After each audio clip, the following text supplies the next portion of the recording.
Hello, good afternoon, welcome back to Premier League Dad. It's the Game Week 22 review show where we'll be taking a look back at all the main talking points from an unbelievable set of results in the Premier League this weekend. We'll be taking a look back at how my predictions stacked up against the actual results, and we'll be doing our Player of the Week. Let's take a look. So first up was the early game at St James's Park. Newcastle United 1, Bournemouth 4.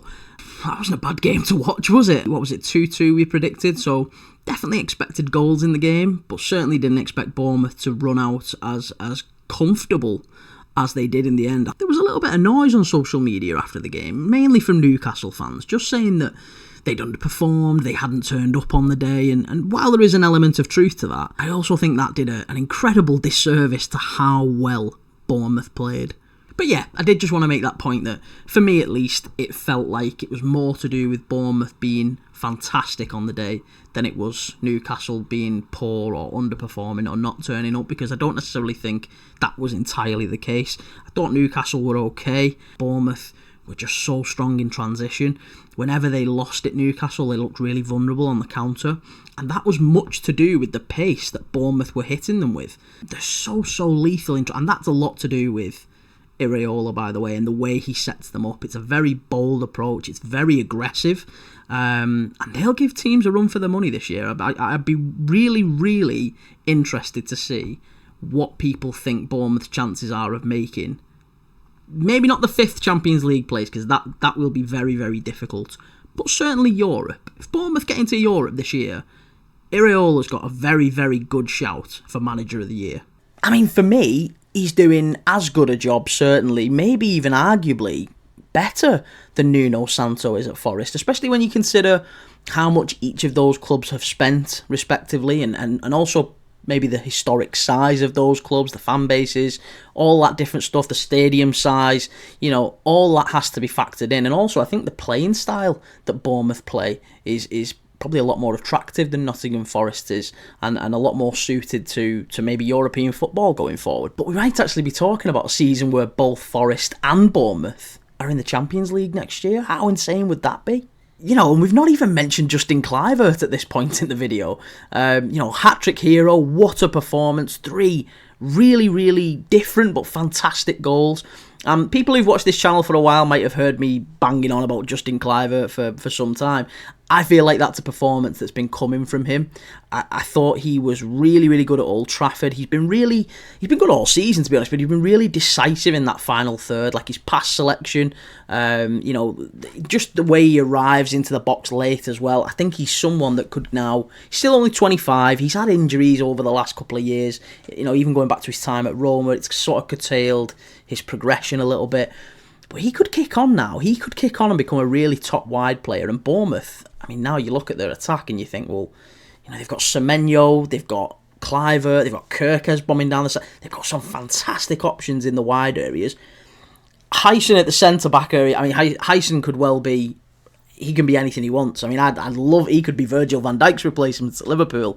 The guy's unbelievable. And as much as we're waxing lyrical about Bournemouth, I also have to say that the scoreline's probably not entirely reflective of the game, and it was actually quite a bit closer than 4-1 suggests. I don't think it was a mauling or a battering, and you could certainly look at the scoreline and make that mistake, couldn't you? You could certainly draw that conclusion.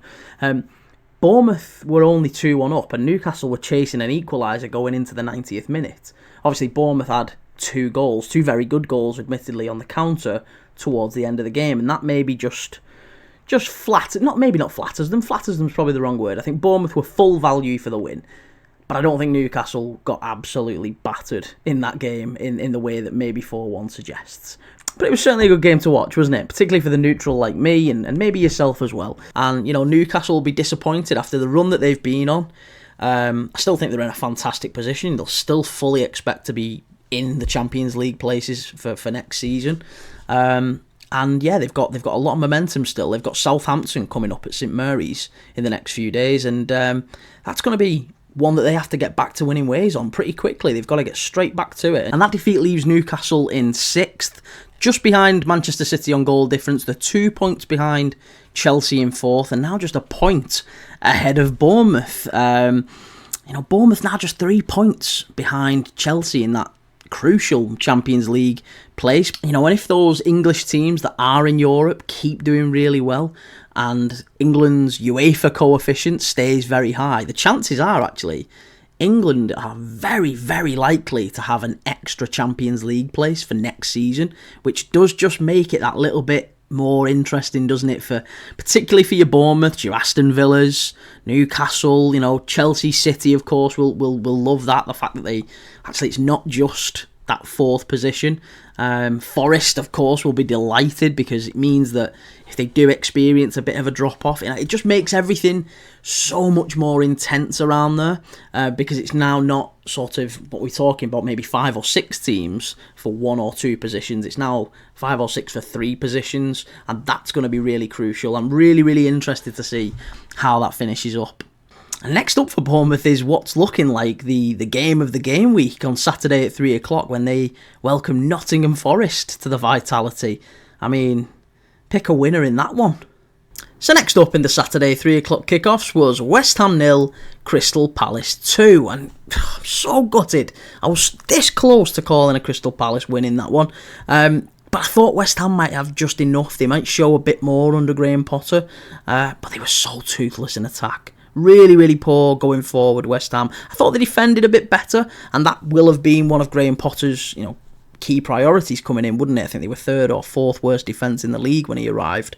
And I thought they looked a little bit better defensively. I think it was 0-0 at half-time, wasn't it? And they limited Palace. Certainly defensively, they limited Palace. But going forward, they were just really poor. And yes, I know they're missing a few key players, and that's definitely going to play a big part. They didn't have a single shot on target all game, no big chances created, very rarely caused Palace any trouble in the final third. And then that man again, Jean-Philippe Mateta, we talked about him in the match preview, didn't we?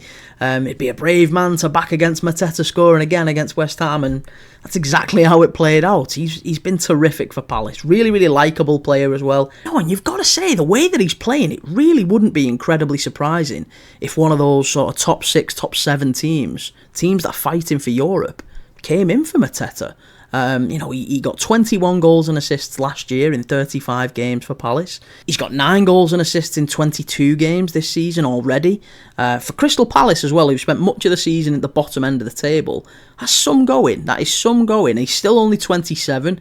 I've got to say, Arsenal are looking for a striker. I think they could do a lot worse than Jean-Philippe Mateta. He's a big, strong lad. He can hold the ball up. He can win it in the air. He can go in behind and turn a defender as well, and he's a fantastic finisher.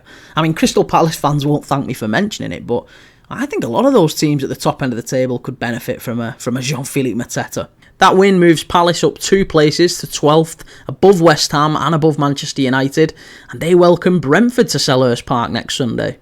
For West Ham, that leaves them in 14th, 10 points off the relegation places, 11 points off the European places, and not really in any danger of going up or down. They've got to go back to Villa Park on Sunday. Obviously played there recently in the FA Cup and lost narrowly, some would say controversially. So Graham Potter will be looking for revenge on that one, but it'll be a very tough game. So next up in the Saturday 3 o'clocks was Leicester City 0, Fulham 2. The rock continues for Ruud van Nistelrooy.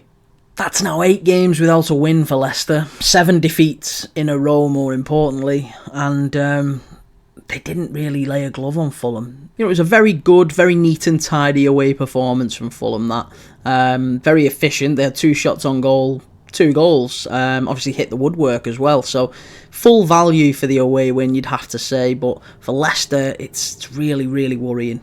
This result leaves Leicester in 19th. 2 points from safety. And they've got to go away to another team that's really out of sorts at the moment, another team that's down there, another team that's absolutely desperate for a win, Spurs. They've got to go away to Spurs next game week. So that's a really, really big one for both sides. And I've got to say, although points are important, and they are important, they're ultimately the most important thing, I think a big performance for Leicester next game week is so, so important. They've got to go to Spurs and turn up. They've got to give them a game. They've got to really prove that they can be a Premier League side next season, because it's just looking inevitable for them. And Ruud van Nistelrooy, I said it last week, I still don't feel like he's had a real significant impact on on either the mentality, the system, the setup, or how the players are performing either individually or collectively. It just looks like it's not really changed an awful lot. So he's going to have to show something next week. Leicester are definitely going to have to turn up, and it'll be interesting to see how they get on in that one. You know, because it's so tight down there at the bottom end of the table, between those sort of 5 or 6 teams at the bottom, there's just not much between them, and one win for Leicester changes everything, probably takes them out the relegation zone, probably changes the whole mood around the place and gives all the players a lift. Ipswich went to Spurs, of course, and got a win, so Leicester need to feel that they can go there and give them a game too. You know, for Fulham, this was a really big win because they came into this game on a run of 1 win in 7, and they'd received plaudits, deservedly so, in the first half of the season. You know, Marco Silva had them on the cusp of those European places, and just over Christmas and New Year they'd faltered a few times, and this gets them right back in amongst those conversations again. You know, this win didn't necessarily move Fulham up the table, it keeps them in 10th, but they're just 5 points off Newcastle and Manchester City in those European places now. And on Sunday night, Fulham welcome to Craven Cottage the worst Manchester United side ever, according to Ruben Amorim, and the way they're playing, you'd have to say Fulham are in with a good chance. Next up in the 3 o'clock games was Brentford 0, Liverpool 2. I may have lost my head in this one. Yes, Trent! Yes, Trent! Oh! Yes! Darwin Nunez! Get in there! It's Darwin! Woohoo! Woohoo! And that's the sign of title winners! Oh, this result absolutely made my weekend. I've got to say, for about 80, maybe 85 minutes, I was absolutely certain this game would finish 0-0. Because apart from a couple of half chances, probably for the first hour or so, neither side really threatened. We had Dominic Szoboszlai pinging one from 30 yards off the crossbar. Cody Gakpo maybe hit one just wide when he should have done better. And Brentford flashed 1 or 2 across the face of goal. But really, there just wasn't an awful lot in the way of clear chances. And yeah, not for the first time this season, Slot uses his bench really well. Right player, right time to change the game in our favour. You know, he did it last week against Nottingham Forest, brought Jota on, equaliser, brings Darwin Nunez on this week, gets the match winner. You've got to give credit to Slot for that. And even as a Liverpool fan, I had to feel sympathy for Thomas Frank and those Brentford players because I thought they defended really, really well as a team throughout that game, and they should have got another point from City last week, Liverpool this week. They should have got a point out of it. But Liverpool just made the difference in the end. But Thomas Frank was really bold in his changes. I said this during the game, I did a watch-along, and the fact that at one point it was 0-0, 70th minute, there or thereabouts, and Brentford make an attacking change to go and try and win the game. I think he takes off a defensive midfielder, JanElt, and brings on Schade, an attacking change to try and hurt Liverpool on the counter. So he had Wissa, Schade and Mbeumo really going at Liverpool for the last 20 minutes. And in other games against other teams, that change probably makes the difference for Brentford, and it just highlights why Thomas Frank is so highly thought of in the game by his peers, by other managers, but also by fans of other clubs as well. I think if you're a fan of any Premier League club that isn't Brentford and you had to hire a new manager for your club, most fans would be very happy, whether it be Arsenal fans, United fans, Liverpool fans. If you had to hire a new manager for your club and you ended up with Thomas Frank, 99% of fans would be delighted with that outcome, and that shows how highly thought of he is. I mean, I've been beaming all weekend. I still am, to be honest, because that was, especially for Darwin Nunez as well, for Darwin Nunez to be the one that comes off the bench to get the winner, because he's had such criticism from inside and outside the club. He's had a really rough time of it. I was actually talking about this in the watch-along when he first got subbed on against Brentford, that there's almost 2 camps in the Liverpool fan base at the moment. There's a percentage of Liverpool fans who've made their minds up on Darwin Nunez, that he's not the right fit, he's not good enough to win titles and win Champions Leagues for Liverpool and be that leading centre-forward, and we need better. Maybe even he needs better. So it's not necessarily a nasty thing. There's some fans who do just think, actually, it would be better for all parties if he moved on. And then there's another group of Liverpool fans that, I said on the live actually before he even scored the winner, I'm definitely in this camp, that just believe Darwin Nunez is a terrific player, that love him to bits, and he just needs a bit more time. He needs the right manager, he needs the right environment, maybe he needs a run of games, and we continue to make excuses up for him, defending him to the hilt, staunchly pro Nunez, and just love his work rate. Love that he's a bit crazy, love that he's a bit of a wild card, and he's just as likely to come on and score from 30 yards as he is to blaze over from 5 yards. Love that he's got this track record of scoring really late winners for Liverpool in the Premier League. I mean, he's actually got as many late Premier League winners now as Steven Gerrard. I think only Sadio Mane scored more injury time winners for Liverpool in the Premier League. But he just epitomises the word chaos. You know, I've seen him score goals for Liverpool where you look at it and go, that is an unbelievable finish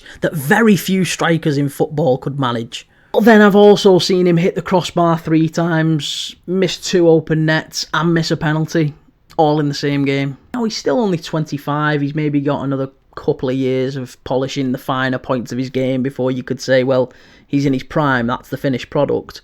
But I think he's just a player that's born to bring joy and frustration in equal measure. I love him to bits, and I really, really want to see him stay at Liverpool.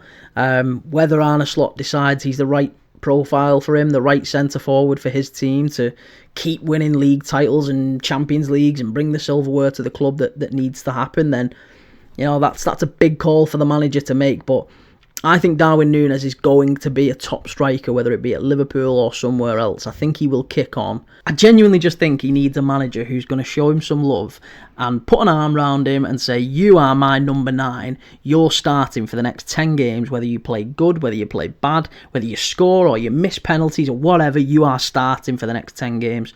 He needs that. He's been in and out the side a bit too much, I think, under Klopp and under Slot. And I think if he gets a real run of games, which some would argue he's never going to get at Liverpool, you know, who knows? But if he gets a run of games, I'm confident we'll see better from Darwin Nunez. But yeah, it was a massive win, obviously in the context of Arsenal dropping points against Aston Villa later in the day. It puts Liverpool back 6 points clear at the top with a game in hand. You know, and you'd have to say, and I'm hesitant saying this even as a Liverpool fan, but I do think that's the title wrapped up as early as January as well.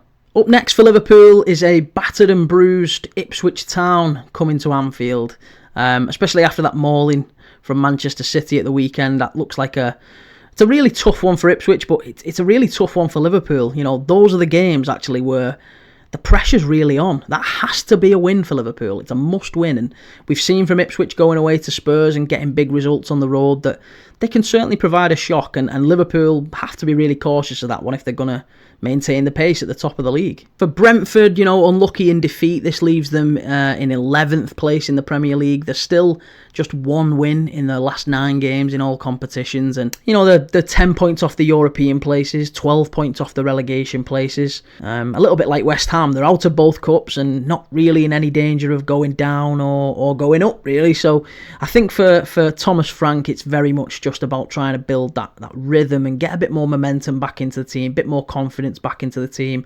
You know, they only got a point out of their last 3 home games against Arsenal, Manchester City and Liverpool, but all 3 I thought were performances that should encourage Thomas Frank. You know, next up for Brentford, they go to the team immediately below them in the table, Crystal Palace. You know, a trip to Selhurst Park's never an easy thing, but Palace are on a really good run at the moment, unbeaten in a number of games, and Mateta banging form, so that's going to be a really interesting one. So next up was the Saturday 5:30 kickoff, Arsenal 2, Aston Villa 2, Arsenal throwing it away. I actually thought Arsenal played better in this one. You know, I know they've been poor recently, but they seemed a lot more composed, had a lot more control in the game, certainly in the first half. And, I mean, once they went 2-0 up, it did seem like maybe there's a mentality issue. I don't know, it seemed like they took the foot off the gas because they didn't press anywhere near as well, and Aston Villa, you know, 1 ball into the box, and again, the cross has to be stopped, but it's a good ball in from Luca Dean, and, you know, Tielemans' great header, and then it felt like Arsenal just lost their head a little bit, because at 2-1, Villa had 2 or 3 chances quite quickly. I mean, Tielemans hits the post straight after to could have made it 2-2, and there's a real sort of, I mean, it gave Villa a boost, understandably.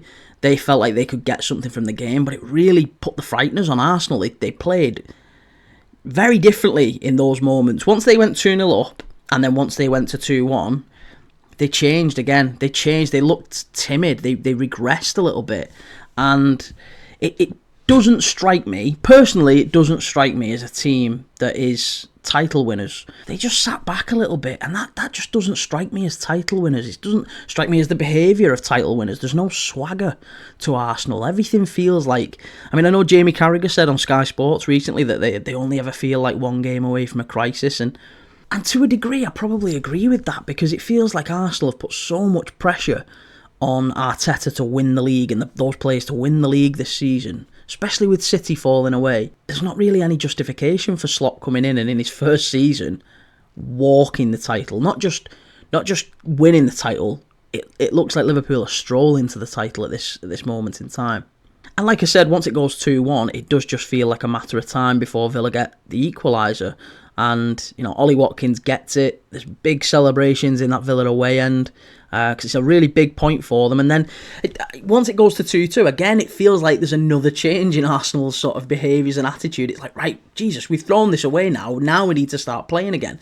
They huffed and puffed, and they did have a few more chances, maybe half chances. Once it gets to 2-2, I think they hit the post. And then obviously there's the disallowed goal, which... Again, there's a lot of noise online over, that's never a handball, that shouldn't be a handball. Are we going nuts in football now? Because I can't believe there's an Arsenal fan, a rational Arsenal fan, anywhere in the world, that would expect that to be given against them. Put it that way. There's absolutely no justification for saying that is not a handball.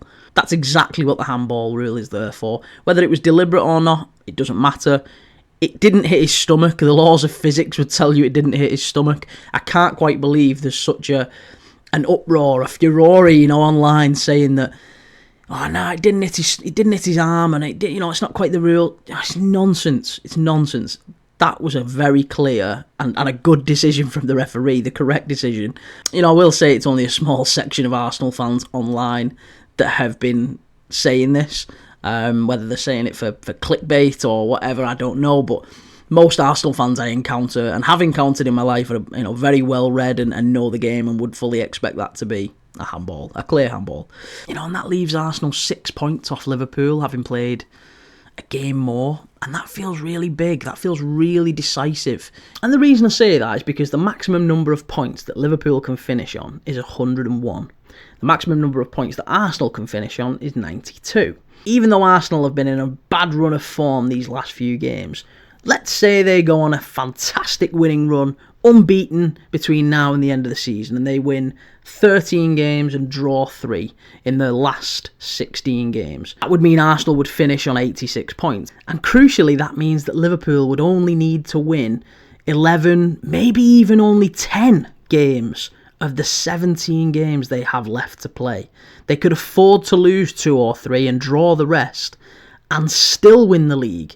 I just think that gap now is insurmountable, and it would require Liverpool to lose at Anfield to Arsenal and Arsenal to be pretty much perfect between now and the end of the season. And I just feel like the likelihood of that happening is incredibly slim. I actually think it probably takes a lot less than 86 points to win the league this season. And it just seems to me that barring a slip-up of colossal, historic proportions, the title is done.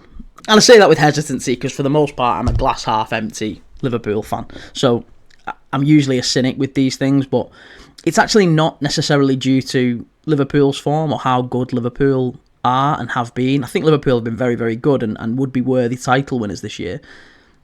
I just can't see Arsenal winning, of their next 16 games, I can't see Arsenal winning 13 and drawing 3. They'll lose a couple on the way. They've still got to come to Anfield. They've got to play City, of course.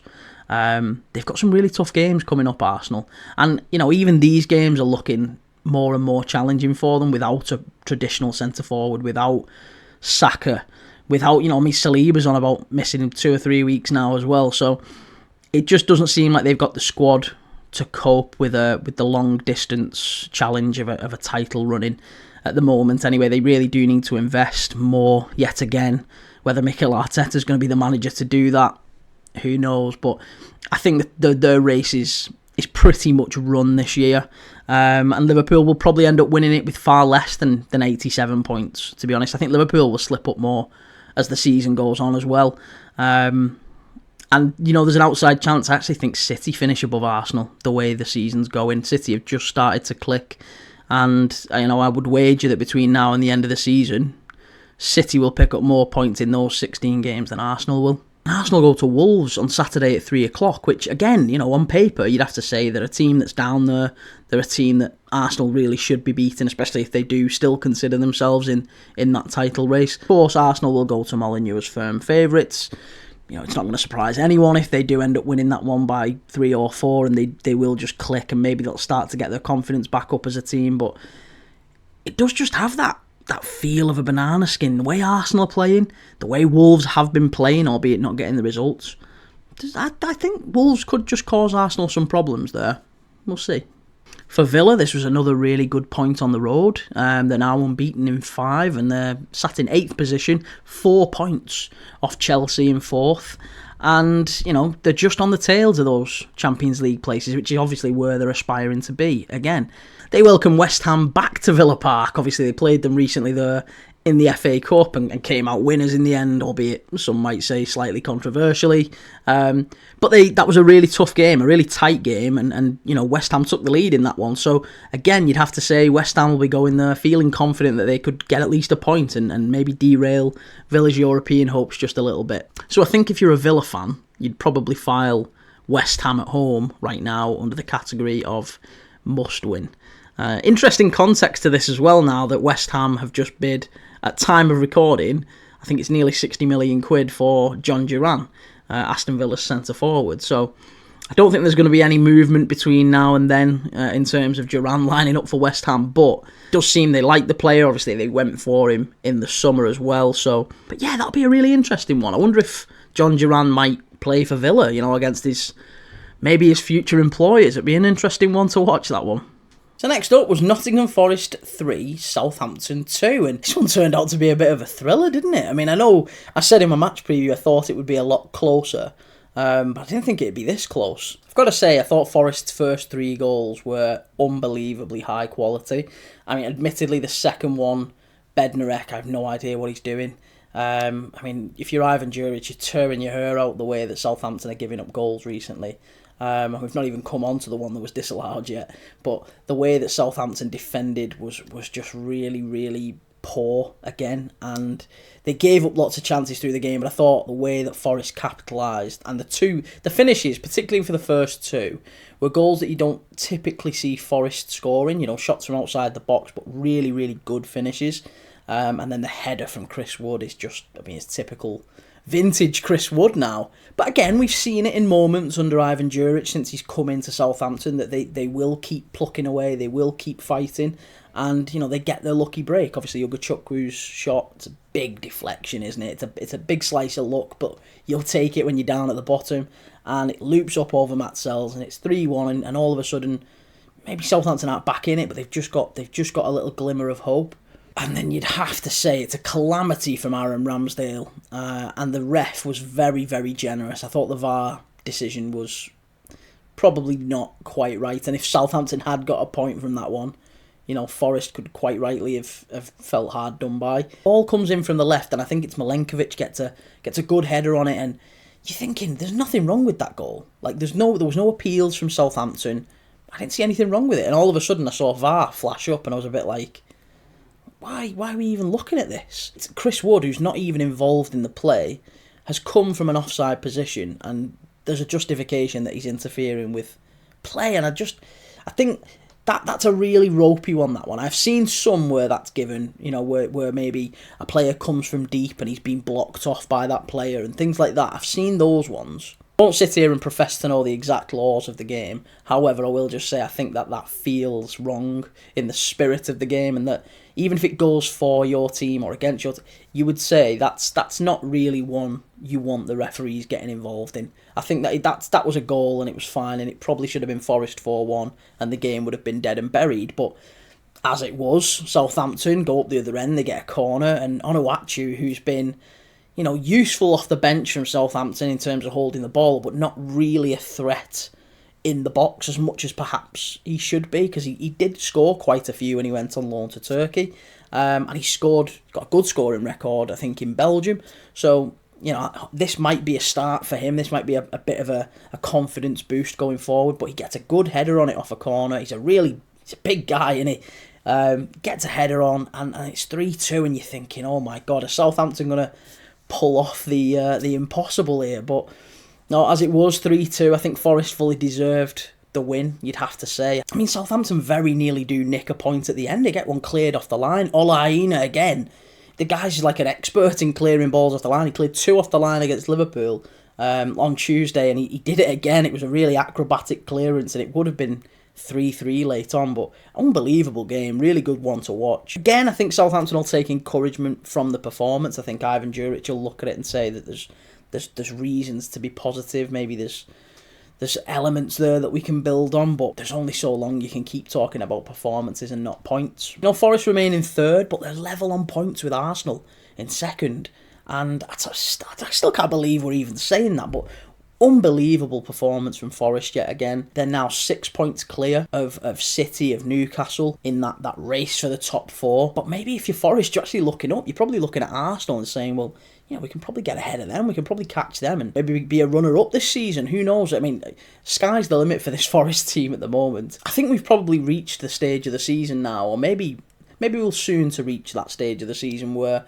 if you're a Nottingham Forest supporter, even if you're a glass half empty Nottingham Forest supporter, you'd be very disappointed if Forest didn't make the Champions League now. Given the start that they've had, given that the position that they're in, given how far they are ahead of Newcastle, of City, and how well they're playing as well, how consistent they've been, I'm going to have to start reassessing my own predictions, to be honest, because still at this point, I can't hand on heart say I think Forest get the top 4.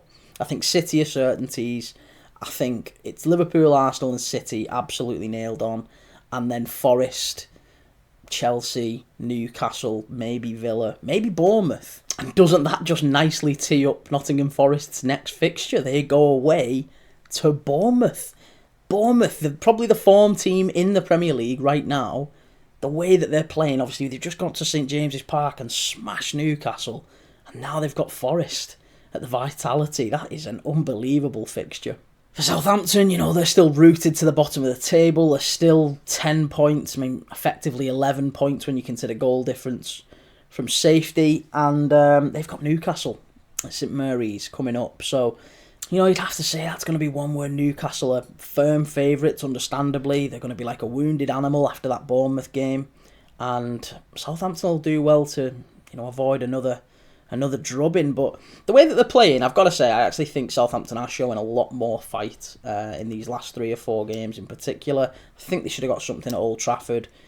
You could probably make a case they should have got something at the City ground as well, because they were very, very close to. I mean, I don't think it would have been justified per se, because Forest should have been 4-1 up at one point, but they very nearly snatched a point there. And there's a lot for them to build on, but whether that fight starts to translate into points, enough points that will keep them up at this stage of the season is anyone's guess, but you'd have to say it's looking unlikely at this point.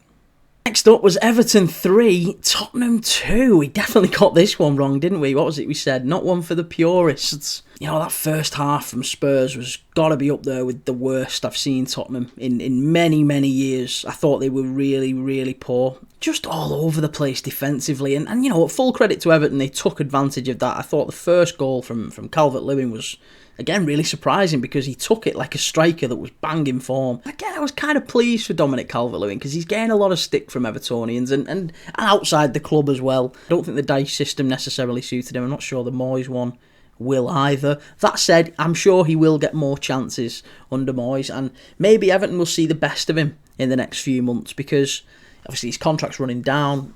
Maybe he wants to stay, maybe he wants to go, but either way, it looks like nothing's really been agreed with another club. So he's probably going to be playing out of his skin to earn a contract, either at Everton or elsewhere, to get the big wages, to get the big signing on fee and all that sort of thing, because this is probably his last big contract as a footballer. So he'll be going really hard trying to impress in the next few months, and maybe this is a start of a good run for Calvert-Lewin. The second one was really just all about Illiman and Dye. I mean, I thought the way that Everton moved the ball about the pitch was really good, really sharp. But equally, I thought Spurs were just wide open. They just parted like the Red Sea, and Dye runs straight through. And you've got to say again, it's really good finishing. Everton are 2-0 up and almost coasting, really. I don't think Spurs had too many chances in that first half. And, you look as an Everton fan, it's like we've scored 2 goals in a game for, feels like the first time in a very long time. And then, and then just before the half ends, it's a calamity at the back again. Archie Gray ends up heading into his own net, and you really feel for Spurs. I was looking at Ange on the touchline, and he just looked a mix of just despondent, just totally and utterly lost, and furious in equal measure. But whatever he said at half-time did seem to work, because Spurs came out, maybe not straight out the traps, but he made a couple of changes. They took a bit of time to settle in, but he made a couple of positive changes, I thought, bringing Charlison on. And he did really go for it, just to try and open the game up a little bit. And Everton regressed. Again, I think they could have had more chances on the counter if they'd have been a bit more bold, but understandably, Moyes, especially in Everton's position, they needed those 3 points. It was a very big 3 points for Everton. And he just maybe asked them to drop back a few yards, just drop back a little bit deeper and settle in. And then once Kulusevski scores that lovely little dink, you're always thinking that Everton are going to concede more chances. To me, it just felt inevitable that it would go to 3-2. And again, so it did. A ball comes in, Pickford really should come out and claim it.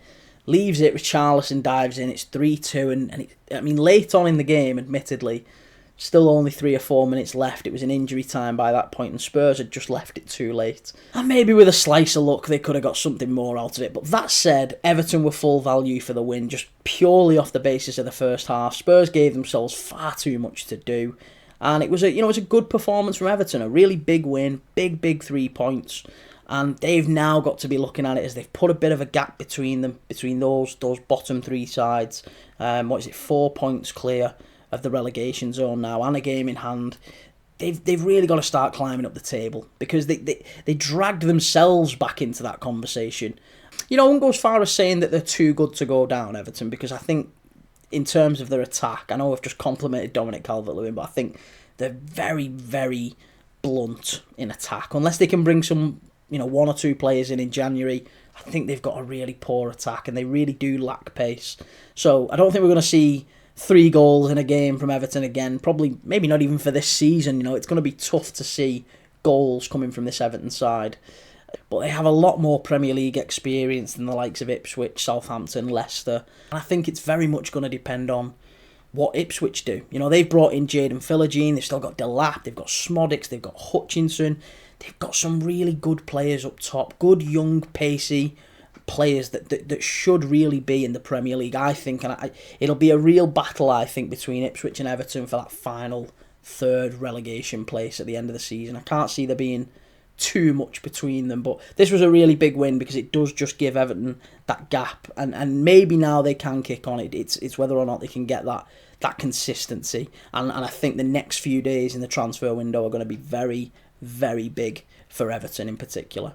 They go away to Brighton next game week, and Brighton are in a bit of a run of form now, aren't they? They're just picking up some wins again, so that's not going to be an easy one, although Everton will look back to the big win that they got at Brighton to get them out of trouble in the relegation zone a few years back, and maybe they'll see a repeat of that. That was a game out of the blue, wasn't it? They won, I think it was 5-1, just totally out of the blue. And, maybe we'll see something like that again, but Brighton will be extremely confident. Tough place to go, the Amex. Interesting one to watch. Spurs, this season's just really starting to drag. I mean, they're in 15th, they're 4 points ahead of Everton, albeit Everton have a game in hand. But they play in Europe this week, they go to Hoffenheim, and that'll be a welcome break for them from the Premier League and all the noise around that. But, it'll be a nice change of pace to go away to Europe. And then they've also got the Carabao Cup game coming up, the semi-final against Liverpool in early February. I said about it in the match preview, I think that this is now where we'll start to see Spurs just switch to those cup competitions. They'll start to see their best football in those cup competitions, and maybe they'll bring that back to the Premier League, because it feels like they're not going to do anything in the Premier League of note this season. They need to start getting some rhythm and consistency back. but they're almost certainly now finishing well outside the European places, probably in the bottom half. And if you're Ange Postecoglou, it's understandable. Your focus would shift to those cup competitions, wouldn't it? The League Cup, they're in the semi-final, the FA Cup, and now in Europe as well. After their trip to Hoffenheim in the Europa League, they have Leicester at the Tottenham Hotspur Stadium, and Spurs have to win that. They have to win that.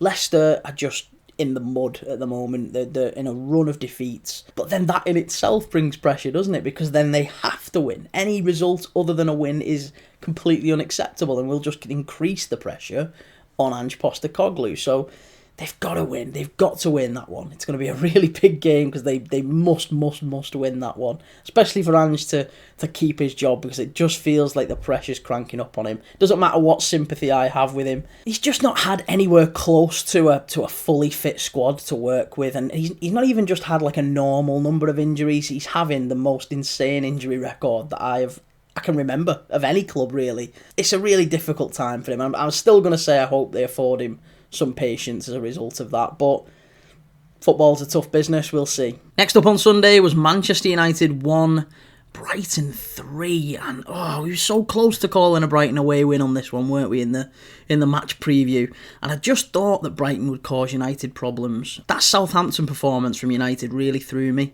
Even though, they played well against Liverpool, against Arsenal, they were really poor against Southampton, and I just expected that would be the same case again, purely because, again, we talk about pressure. I think mentality is a really big factor for these Man United players, whether it's several individuals that play regularly, or maybe it's just a collective group mentality issue within that Man United squad. They seem very vulnerable to pressure. When the pressure's off, they turn up more often than not. We've seen them do that in the big games, whether it be the City FA Cup final, City earlier this season, the Liverpool game, the Arsenal game, and again in this one. I don't think United played well at all. Brighton were full value for the 3 points. They score early and it's a nothing goal. It's a long ball from the back. It's a nothing ball, almost a punt upfield. And they're in. They've turned that Man United defence. It's not a ball over the top. It's almost a ball into the channel. And all of a sudden they're in and they're running at that Man United goal. It's a simple pull back and Minter scores, and they're 1-0 up within 5 minutes. And then they go up the other end and they get maybe a little bit of luck because Brighton are messing about with it at the back, and Xerxes pounces. He's going into the box, and there's maybe I don't think you could call it a clothesline, that might be a bit strong, but he gets a slight forearm to the back of the head. It's not enough to send him down like he does, but he feels the touch, he goes down, it's a soft penalty. Fernandes steps up and it's 1-1. And you're thinking, well, they've got it back to 1-1, they'll get in at half-time, Amorim will have a word, maybe change some things around, and they'll build on that and they'll kick on, and it'll be similar to what we saw against Southampton, that late finish, that big late flurry, Ahmad running at the back four, running at the defence. We didn't really see any of that. It was all Brighton, in my opinion, and again, cross from the right, back stick. I think Onana's got to do better. He's got to come out. That's right in the sweet spot for a goalkeeper to come and claim that one. He lets it run, and Mitoma's there at the back post to knock it in. So Onana doesn't anticipate that one, and it's 2-1, and then the third one. Dear me. Early part of this season, I had Man United fans telling me that Onana was one of the best keepers in the Premier League. I must have been looking at him like they had 4 heads. And in that time, don't get me wrong, he's made some world-class, reflex saves that you look at and you think, wow. But then he's also been so poor in some key moments for United and cost them games. And I can't really get past that. Again, if they're going to move up the table and challenge those European places again, as United have to be, they need a new keeper. They're not going to do it with Onana, the same way Chelsea aren't going to do it with Robert Sanchez. They need a new keeper. They need to go out there and get another keeper, and it will kill Jim Ratcliffe and the Glazers that they've just spent 50 million quid, and they're going to have to go out there and do it again. He really is not the right one for Man United, and this is another game that's showcased that perfectly. And this was a defeat that was really tough to take for United. This leaves them in 13th. They're ahead of West Ham on goal difference. They're below Brentford and Crystal Palace in the table. And they've got a tough game against Rangers in midweek in the Europa League before heading to Craven Cottage next game week against Fulham, a team that, again, much higher than United, will be pushing on for those European places, will still feel like they've got a chance.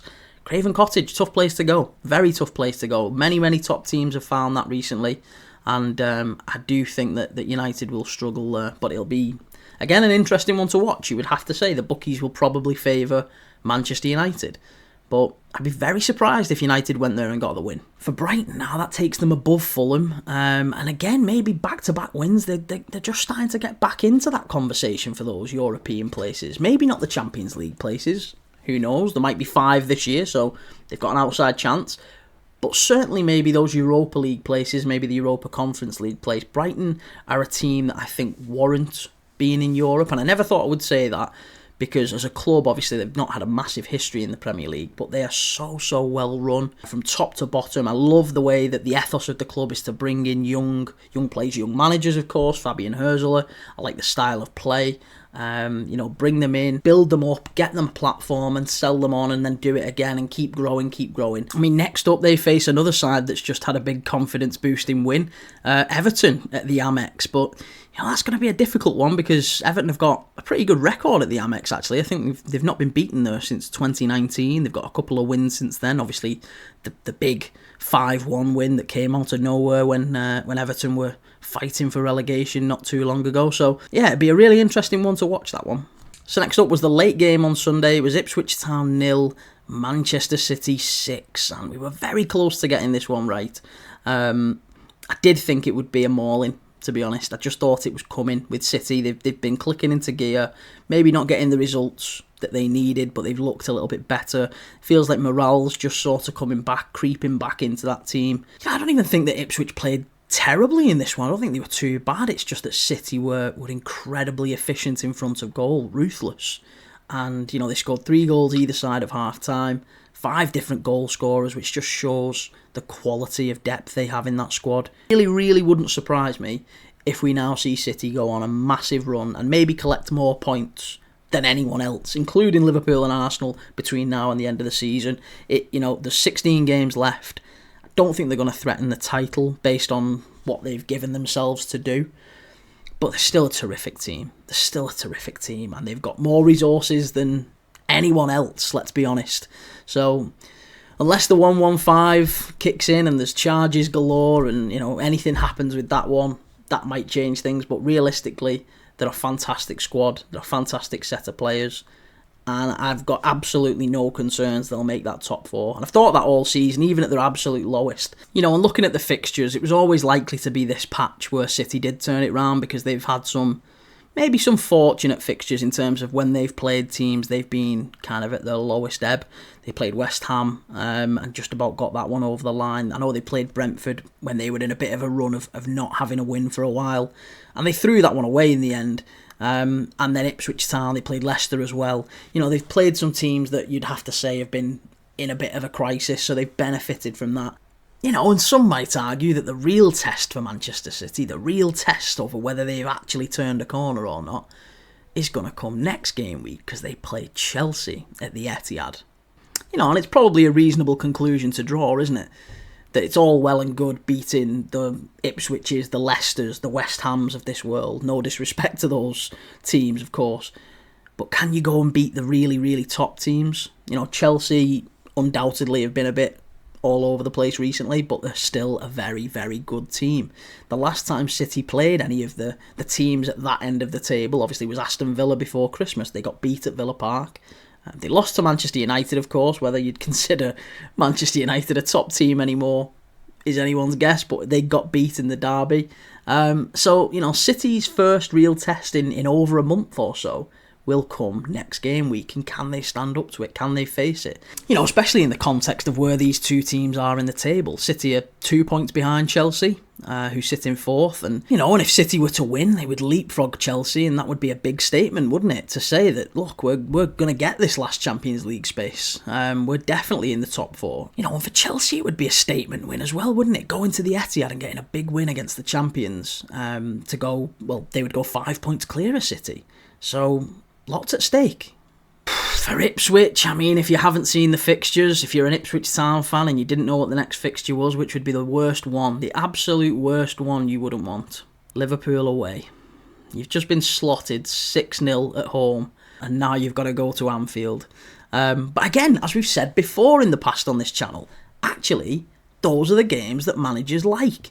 The pressure's off Ipswich. Certainly a chance for Ipswich there. Certainly a chance. I'm in no way, as a Liverpool fan, am I saying, yeah, we'll beat them 5 or 6-0. I don't think it'll happen. I think it's going to be much tighter and much closer than many people expect. But we shall see. It's a very interesting one to look forward to.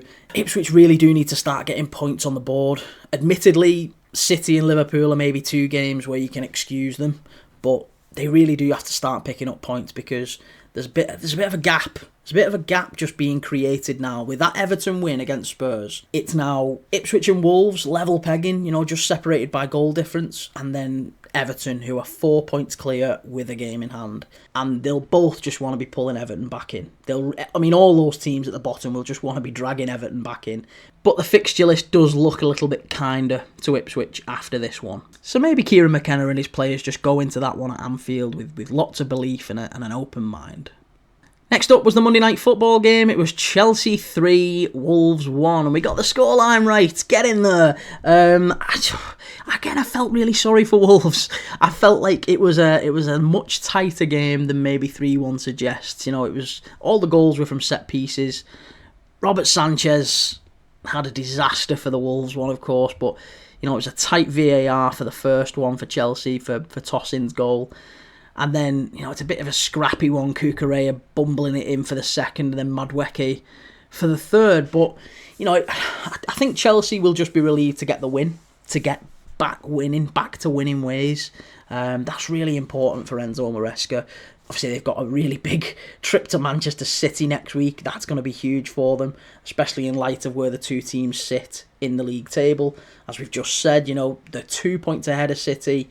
They've got to be going to City and getting a point. I don't think it was a particularly good game to watch. I don't think it was a particularly good performance from either team, to be honest. I think, we talked a lot about Wolves hurting teams on the counter-attack in recent games, and they did that again. They really did. They caused Chelsea problems, and they could have got more if they scored at the right time, if they'd kicked on and been a little bit more clinical. Again, repeating what we've said in previous match previews, Wolves need to be a bit more clinical in that final third, but just wasn't quite clicking for them. And it was interesting that Vitor Pereira said in the post-match that he did not like Mateus Cunha's body language. He said, he's a leader in the dressing room, he's a captain, so I can excuse it this first time, but I won't excuse it going forward. It's not good enough. And that was very strong, probably for your best player, to say that about your best player when there's contract negotiations going on, there's rumours linking into Arsenal, to Manchester United, to other top teams.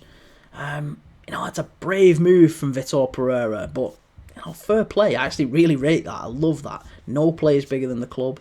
No player's bigger than the manager. Manager's come in and nailed his colours to the mast. I expect the absolute best attitude from everyone that's out there for me. Maybe Wolves fans will love that. Let me know in the comments. I don't know. How do you feel about him calling out your best player? And again, yes, there's only so often you can talk about performances over points, because especially when you're down there, when you're in the mud, in the relegation zone, or just outside on goal difference as Wolves are, you have to start picking up points. You have to start picking up points and making yourself tough to beat and being more clinical in that final third. And that's really what's been the challenge for Wolves, isn't it? They've hit the bar a number of times in recent games. They've caused very good teams lots of problems in the final third. Newcastle, Forest, and now Chelsea. They definitely caused those teams problems. They just didn't take the chances. So I still feel like Vitor Pereira will have encouragement. He'll have heart from that performance. It's a tough game, Chelsea away. Stamford Bridge is always a tough place to go for any side. And Wolves have gone there and they've lost in the end, but it doesn't get any easier for them. They've got Arsenal at Molineux, then they've got Villa at Molineux. A couple of really tough games coming up back to back, so it's not about to get any easier for Vitor Pereira, but I do feel like in those games, whether it's against Arsenal or Villa, there'll be a morale boosting performance, maybe a win, maybe a surprise win in one of those. I don't know. I've just got a gut feeling, could be wrong, time will tell, I don't know, but I feel like Wolves are going to turn up in one of those games coming up, and it will just turn a corner for him. I really like Vitor Pereira. I like that he did that with Cunha, and that's a really bold move because it can go one of two ways. It can cause chaos and all the players just abscond and don't want to play for you, or actually it can bond the dressing room. And if he leaves, if Cunha leaves, if he wants to go, then that maybe the club's better for it. But it'll be really interesting to see how Wolves get on, particularly against Arsenal this weekend in the Saturday 3:00 kickoff. And that's that for the Game Week 22 review show. Now for my Player of the Week. This week it goes to Darwin... No, I'm only kidding. It obviously goes to Justin Kluivert. Unbelievable performance at St James's Park. Hat-trick. He now scored more goals at St James's Park than his dad. Patrick Kluivert, who played one season for Newcastle and who was also a terrific player. But a phenomenal performance from Justin Kluivert. And I think that's been coming. That sort of a game has really been coming, not just for him personally, but for Bournemouth too. So really, really good to see them kicking on and around those European places, because I think the performances have deserved it for some time. And his in particular, he was really, really good. Scored 3 different goals, all equally good finishes, and a really, really top performance from him. Deserves it. Thanks again for watching, I really appreciate it. As always, if you like this stuff, if you're into football, if you're a football dad like me, if you're a football nerd like me, give us a like, give us a follow, give us a subscribe, all the good stuff. You can find me on Twitter, you can find me on TikTok, and as always, thanks for watching. I'll see you in the next one.